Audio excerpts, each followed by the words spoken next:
প্রস্রাব পায়খানা মানুষের প্রকৃতিগত বিষয়, কেউ এর থেকে মুক্ত থাকতে পারে না। স্বভাবগত এই প্রয়োজন দেখা দিলে মানুষ তাৎক্ষণিক এ থেকে মুক্ত হয়ে হাঁপ ছেড়ে বাঁচেন। ইসলাম মানব জীবনের প্রতিটি বিষয় বিশদভাবে শিক্ষা দিয়েছে। এর ভালো মন্দ দিক নিয়ে আলোচনা ও বিভিন্ন আদেশ নিষেধ দিয়েছে। সবকিছুর মতো একান্ত প্রাকৃতিক বিষয় প্রস্রাব পায়খানা নিয়েও গুরুত্বপূর্ণ নির্দেশনা রয়েছে ইসলামে।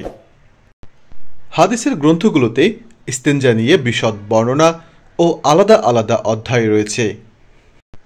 আল্লাহর রাসূল সাল্লাল্লাহু আলাইহি ওয়াসাল্লাম ইরশাদ করেছেন, আমি তোমাদের জন্য পিতার মতো, আমি তোমাদের সব কিছু শিক্ষা দিয়ে থাকি।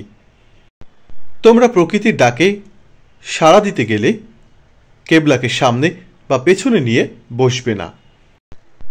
ডান হাত দিয়ে শৌচকার্য সম্পাদন করবে না।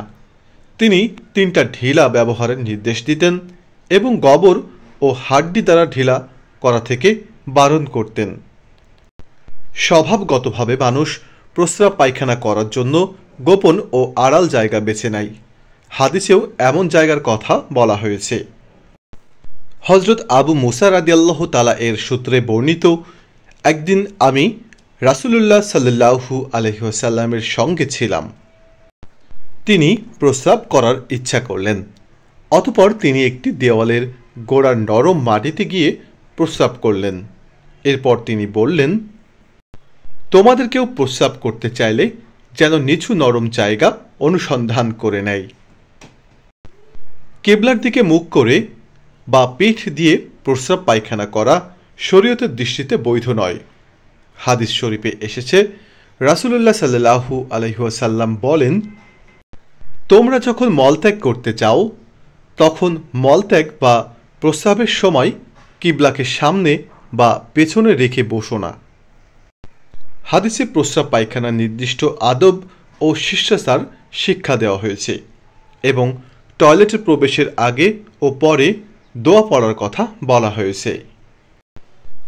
আল্লাহর রাসূল সাল্লাল্লাহু আলাইহি সাল্লাম বলেছেন, নোংরা জায়গাগুলো জিন ও শয়তানদের থাকার জায়গা।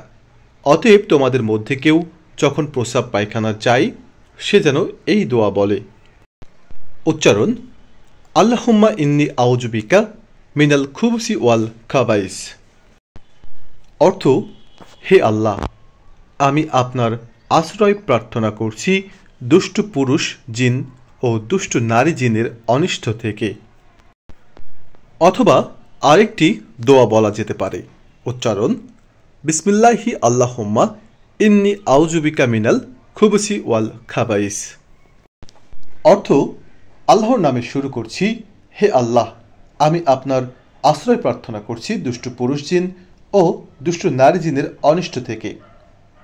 প্রিয় দর্শক শ্রোতা মণ্ডলী, ভিডিওটি সম্পূর্ণ দেখার জন্য সকলকে অসংখ্য ধন্যবাদ জানাই। ভিডিওটি ভালো লাগলে আমার চ্যানেলটিকে সাবস্ক্রাইব করুন এবং পাশে থাকা বেল আইকন বাটনটিতে ক্লিক করুন। লাইক, কমেন্ট এবং বেশি বেশি শেয়ার করুন। সবাই ভালো থাকবেন, সুস্থ থাকবেন। আল্লাহ হাফেজ।